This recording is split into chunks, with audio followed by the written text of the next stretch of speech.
In 2017, Insomniac Games revealed they were working on a Spider-Man game, but not just any other blockbuster movie game, but a well thought out, independent, creative and narrative focused game made to go head to head with the Batman Arkham series. With most people at the time being heavily skeptical due to promises made by other studios of big budget narrative masterpieces often crumbling to a shell of what was presented, e.g. Watch Dogs, thanks to Ubisoft, the only company that can kill a new IP in the public eye before it even launches. But however, the team at Insomniac decided to do something truly amazing. They created a game that not only brought a new take on a beloved character, but transcended all expectations to a point of even influencing the story of big budget movies. When first saying on which Marvel game they were going to make, creative director Brian Intihar said, "I feel like he's the most relatable of the heroes. As much as I love Tony Stark, it's hard to identify with a billionaire. As much as I love Thor, it's hard to identify with a god. Peter makes mistakes. He has ups and downs in his career, his relationships, his family. I think we can all relate to that. Considering the technical benefits, Sunset Overdrive has a dynamic traversal system that could be built upon for Spider-Man. Spider-Man became the first licensed property developed by Insomniac." This video isn't a critique, it's not a review, but rather a celebration to what AAA games should aim to shoot for, especially in terms of modern gaming culture. To create a game that is at its core fun and most importantly respects the player and is able to make you feel, similarly to the way you watch your favorite movie for the first time, especially in a world where most of the current AAA games are heading to a point where bigger equals better RPG open world games fill to the brim with microtransactions and late game gear grinds and level grinds, real money buyable skins and shit, even XP boosters just to not waste your time. When it really just boils down to the simple saying, consistency is key. I'm not a big reviewer, I'm no Scale Up or Luke Stevens writing a 4 to 5 hour critique, but I'm a passionate gamer who cares about gaming. And it does suck seeing this shift with more recent open world games that kind of dry out the fun of playing a complete thought out experience crafted for your enjoyment and not to get as many hours played out of you. I just want to make this and put it out there for anyone who feels the same way, especially with the release of Spider-Man 2, to what I hope and believe will be the realization to other third-person action games or just gaming in general to what it means to have fun. This video will cover the first game, the DLC for it, and Miles Morales, as well as the sequel and the possible future of Insomniac and the direction that they're heading with Wolverine and their untitled multiplayer game. The game starts out where we're introduced to Insomniac's depiction of Peter. We see him 8 years into his career as Spider-Man in a classic comic accurate suit. Instantly we see that things for Peter haven't been easy. He's instantly presented with a choice: pay his rent or be a hero. He leaps out the window to be Spider-Man, however unaware of the consequences of what being an adult will bring. Essentially, this shows us how Peter lives more of his life as Spider-Man. I bring this up as it reminded me of my favorite action/thriller being Mission Impossible Fallout, where Ethan Hunt is presented a choice, but not just a simple choice, it's a personal one. It shows not only who the character is, but what they believe in. In Ethan's situation, he chose to save his friends rather than escape with a nuclear core. Similarly with Peter's situation, he sacrificed his home to protect the city. 5 minutes into the game, we already understand what type of selfless life he lives. However, for me, the moment that defined this version of Peter from the others in media was the reveal of his new suit. Something familiar but very different to what we know. The red slightly orange, the blue deeper with a slightly black trim defining the muscle lines in the suit, and there, the white spider logo. This for me defines what Insomniac Spider-Man aims to be. He is what we see Spider-Man as, but different. This one difference may seem uncanny at first, but over time we open our mind to it, making this association with this particular depiction of Spider-Man.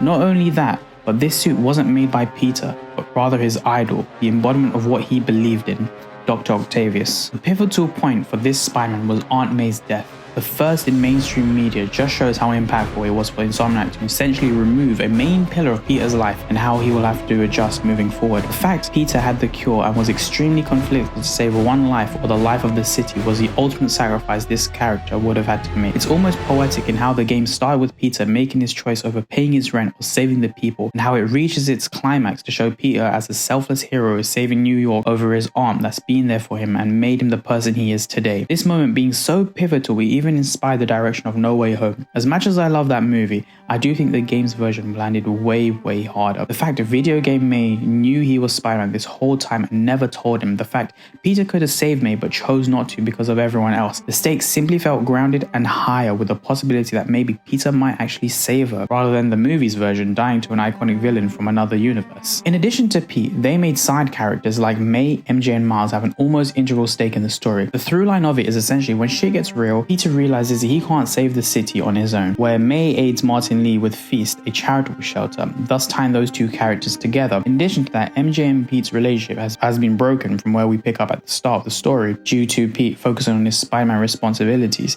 but their paths are crossed when looking into Lee's gang. And yes, even as a fan, the MJ missions conceptually are cool, however, they really do pull the brakes on all things story and gameplay. But I would say it's nice that you get to play as a regular powered person in a very high detailed area, which kind of, makes things kind of interesting. However, not saying they weren't needed, but that one thing that surprised me was Miles' arc. The fact they had a full-blown terror attack in New York was something not on my list when I heard of a Spider-Man game. This part felt truly violent. I couldn't help but feel for him, losing his father in such a way, and Peter seeing this encourages him to work at Feast, thus the start of their relationship. Despite how he comes across that spider that bites him and how sad that ending was, you can't lie, you didn't feel in the last moment of Peter moving with Miles and showing he has spider powers to Pete, and Pete smiles to reveal that he is Spider-Man, and they're both upside down, just mirroring each other, which is the perfect parallel to set up the potential of the next game, and honestly, it just put a smile on my face. Personally, I love that moment. Despite how shitty the story ended, that they know that to leave you on in such a hopeful manner was just amazing. They really know how to play with your emotions. Lastly, Yuri, which is kind of cute because it's Yuri Lowenthal's wife in real life. Now, Yuri in the game only knows Spider-Man as Spider-Man and works with the police, who will have her story impacted more in the DLC in an almost tragic downfall.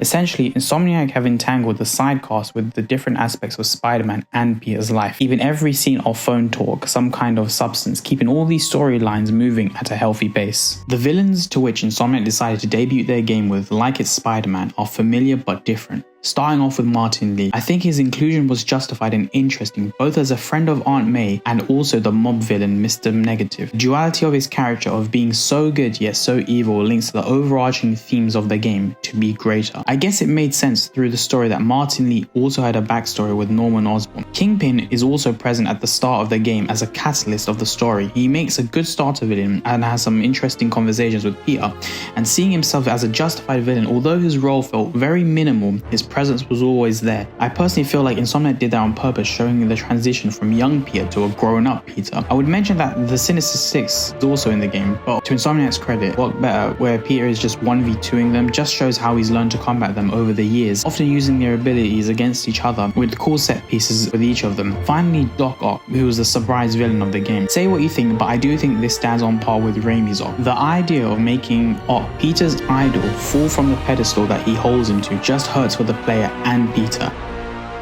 I think the standout for me was this ending. That scene between Doc and Peter when he hides his face and Ock knows his identity. Honestly, it was jaw-dropping. The acting to both of them is honestly phenomenal. But in that moment, you could see something in Peter's snap, and you get a bit of a taste of his darker side. Seeing his idol warp and push the iconic saying, with great power comes great responsibility. However, I think the true villain could easily be seen in Norman. The through line to all the events in this game, the mayoral campaign against crime causing the arrest of Kingpin, the failed experiments on Martin Lee that cost him his parents, the fact he would use Doc Ock's research and studies on Devil's Breath, as well as after the fact ruining his own company. And in one of the MJ missions, we realize that Norman has done all of this just to save Harry, his only son, from a genetic virus that he also lost his wife to. John Paisano is credited with existing superhero themes more akin to the Netflix Defenders characters, most noticeable his Daredevil themes. And when I say he cooked, man, he cooked and we all ate. He gave Spider-Man the Avengers level theme he deserves. This makes swinging through New York City the ultimate joy of being Spider-Man. It really represents what this season Spider-Man means to the people of New York. On top of that, this score really does elevate all the feelings within a scene, whether it's simply Peter and MJ having a small talk in a diner, or at May's death, or to when Miles reveals he has spider powers. though the build-up of having it dynamically play every time you set off to a swing can become a bit overbearing, especially when you just gain a little hype, but still, food is food and we ate with this score. The gameplay is something Insomniac handled amazingly. It's the perfect blend of complexity and simplicity, someone of all ages to enjoy. It uses a simple attack and counter system, similarly to the Arkham series, even with the inclusion of web gadgets. However, where it differs is the style of combat, where it's more aerial based. The idea, I believe, is to fight enemies to your advantage by keeping them airborne using webs or gadgets. My only fault with this system is that switching of gadgets can often pause gameplay a lot. Swinging is decent as well. It captures the speed and the momentum to an extent where the higher level you get, the faster your swing speed becomes. Additionally, also incorporating a tricks button makes swinging even more stylistic, making you play the way you want to play. In retrospective, I do think it comes off as very static, but that was later improved on in the next installment. Playing on both the base PS4 at launch, the graphics and fidelity was great with minimum bugs and a consistent frame rate. At this point, I don't think it could get any better, but I guess this being exclusive does have its benefits, as the remaster is on a whole different level. The lighting, the details, the PS5 version, like other well-optimized exclusive, boasts a resolution mode, performance RT, and even 120 FPS mode. The fact that this game runs this well is generally wizardry. Put it lightly, performance is insane. Boss fights were also enjoyable. At best, I feel like they were more spectacle than gameplay focused, mainly dodging or countering or quick time events. However, I can't fault them for making it accessible for people of all ages, making it a challenge on harder difficulties. Side content in this game is what you expect from an average open world game. There was collectibles, gang strongholds, and the odd pigeon race. Overall, I would say this was probably the low point of the game. It felt a bit disconnected from the main game. However, to its strengths, it does allow and sell New York being alive with other stuff going on, with other criminals like Tombstone's art or helping out random people. Now, the DLC felt like the side content to which the main game was missing. However, it takes place after the main game and essentially addresses the power gap left by the Magia, the impact of Silver Sable, and meeting up with Black Cat. It's not a bad thing to say, it felt more like the same, but the only new thing to which I enjoyed was the spy plot missions. It was cool, refreshing, as well as uncovering of Black Cat missions and her story. They tried to give Silver Sable a story, but I don't think she evolves that much as a character. However, the overarching Yuri storyline was done quite interestingly, with the whole idea of the police officer whose kid gave him the spider watch and who sadly passed away in Marth raid, and I think it really sold the player emotionally, and the unraveling of her character. Then again, having such an obscure villain like Hammerhead was cool to see in the title's DLC trilogy, I think, which was nicely tied with the city that never sleeps. Really hooked me on that idea. However, the execution of it wasn't the best, having its own save files and split into 3 different saves, meaning you can hop from your main game save and straight to the DLC, but you have to open 3 separate loads just for each of the DLC and its side objectives. I don't know why, but it would have just made more sense if they could have merged it all together into the base game. But overall the game does stand on its own 2 feet. Even after all these years, gameplay was cool for the time, but as we see in Insomniac's surprise release of Miles Morales, which took everyone off guard, managed to improve and push the game even further in its gameplay and its graphics. Ready? I think the web shooters are a little tight. Get used to it. Just try to keep up.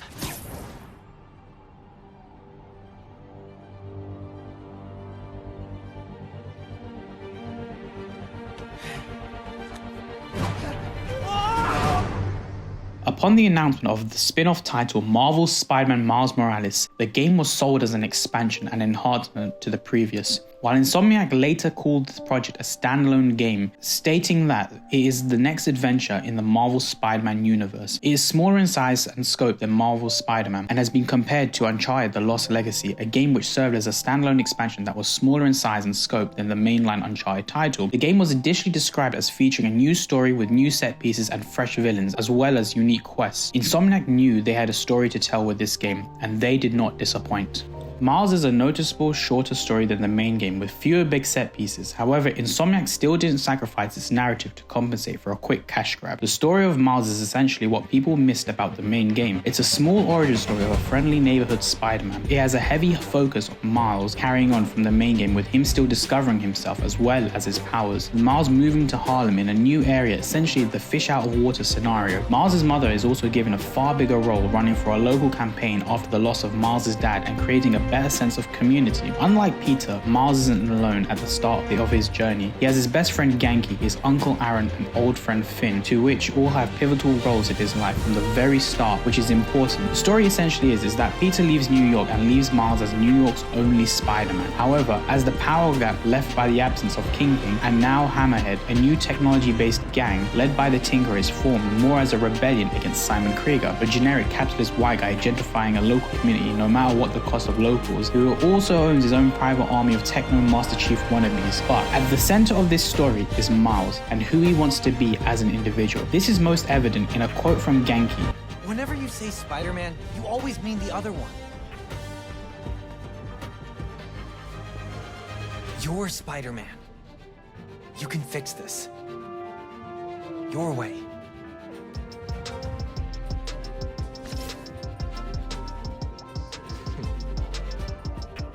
Over the story, you fight familiar villains to Peter, like Rhino, which gives you a direct comparison to how different Miles and Peter play. Peter feels more methodical, like taming a raging bull, whereas Miles is a bit of a glass cannon where you have to build up his Venom Strike abilities to inflict damage. This game does interesting things like introduce boss phases, with Rhino's second fight and the Prowler, and finally the Tinkerer. However, I got to talk about that ending after the storms had settled. It was Miles' Spider-Man 2 moment, the way the community realizing that this is their Spider-Man, a kid from their area, is only just brought home when the home crowd tells the reporters that this is our Spider-Man. Unlike the first game, this story doesn't have a large impact, but rather a personal one focused on and around the title character. Peter's presence in this game is reduced to a minimal role, but for the better, by taking him out of the story along with MJ, but still talks throughout the game in the form of phone calls. It's nice to hear and see him in the extent as his new role as Miles' mentor, but leaves enough room to also allow Miles to grow and form his own personality away from Peter. This is evident from the juxtaposition from the start and the end of the game of both Miles' arc mentally and physically. At the start, he's seen as the other Spider-Man, where he has all of Peter's hand-me-downs and awing at the idea that Pete is simply drinking coffee upside down and second-guessing himself, whereas at the end of the game, Miles has his own original suit and he is also drinking his coffee upside down. And after the climax of his game, having Peter come to the realization that you doing you, yet again closing on the motif of be yourself. This all comes to the conclusion where Miles asks Peter if this job ever gets easier, where Peter responds, no. In this moment, Miles understands what it means to be Spider-Man. When it comes to Miles' arc, it's hard to ignore the fact that this depiction of character is tied to Finn as close friends, where at a certain point after Rick's death, their lives split apart, but Miles' mum bringing a part of his old life in Brooklyn to reigniting their friendship, unknown that they both are dealing with this dual identity. I like the dynamic between these two characters, losing their shared role model and how we learn and how deep their relationship goes. Finn, ultimately blinded by her ambition to honor Rick, sacrifices herself to save Miles after Miles selflessly absorbs the energy from the reactor, a moment which will mean more for this character. On a good but bitter ending of Finn lifting Miles to allow him to exert the energy at the cost of her life after having flashbacks of Rick's last moment doing the same thing as Miles, which to an extent redeems her character and all linked into the idea of selflessness and sacrifice of the Spider-Man character. The Prowler in this game is different to the depiction from Into the Spider-Verse, where Uncle Aaron actually knows Miles is Spider-Man, but also has his back, but not through the best means, trying to convince Miles not to get into the conflict between the Underground and Roxxon. But ultimately, he does, and causes uncertainty between Miles and Finn's relationship, until at the end battle between the two factions, where Uncle Aaron decides to help Miles. He ultimately turns himself in, which leads to Simon Krieger's arrest. Through understanding the world and responsibility Miles feels over his friends and family, changes the perspective on how Uncle Aaron made mistakes in his own life and his relationship with his brother, Miles' dad. Talking about Simon, it's hard to believe that Insomniac kind of wasted the potential of an A-tier voice actor in Troy Baker on this character. Perhaps maybe they have more planned for him, but I can't really say he was a standout character, but rather put in to fill in a hole within the story. Either way, Troy Baker was just doing Troy Baker. Now, Finn is a character that shares a long history with Miles. It's evident that since Miles left her and Rick, things haven't been easy for her. She lost Rick in the process to expose new form energy reactors. She became bitter and gained an unhealthy lust for revenge, thus joining the Underground as their weapon maker under the name Tinkerer in their shared goal of taking down Simon Krieger. Finn, through the process of this game, also deals with similar problems as Miles, Miles. They act as a sort of parallels to each other. The gameplay of Miles compared to Peter is small but has huge implications. Peter was heavily reliant on the use of gadgets and gadget will, whereas Miles feels like Insomniac refined and revised all the systems they built. The combat feels even more fluid. The gadgets have been reduced to 6 and have less dependence on them. In addition, Miles' Venom abilities are really fun and that allow for a greater crowd control aspect. To me, with hindsight, it seemed that this seemed to be a test for the skills they're introducing in Spider-Man 2, allowing for further control for the player to how they want their Spider-Man to play. The greatest improvement is in stealth. Miles has the ability to turn practically invisible, which allows him to form more unique opportunities in stealth and combat, but in my opinion makes stealth way too easy. The fact you can web grab from any surface is kind of crazy. I would say one of the biggest improvements is the enemy variations. You still have your generic guards and archetypes from the first game, but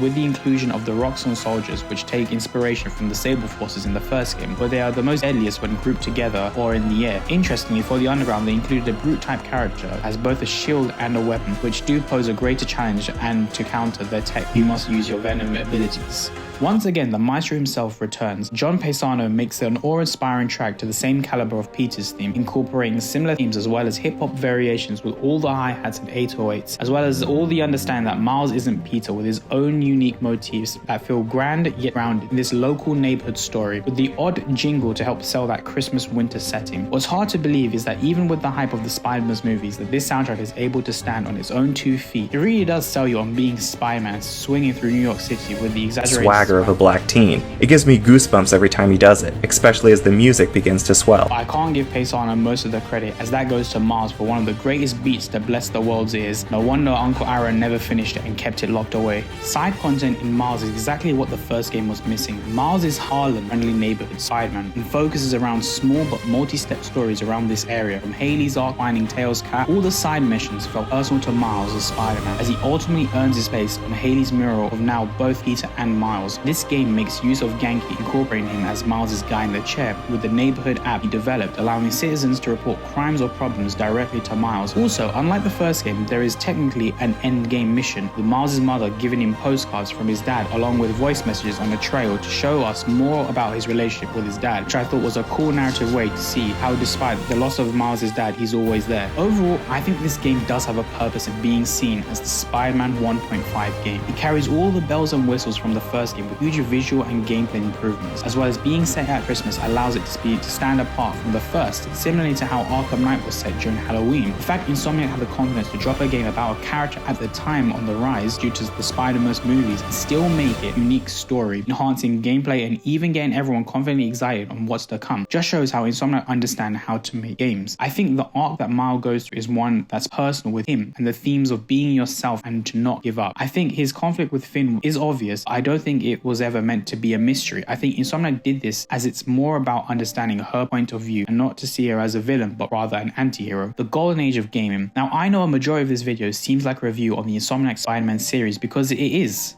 Kinda. I personally believe this is the format to which gaming as a whole should be moving forward to, for the better, as it's what people want and look for even if they don't know it.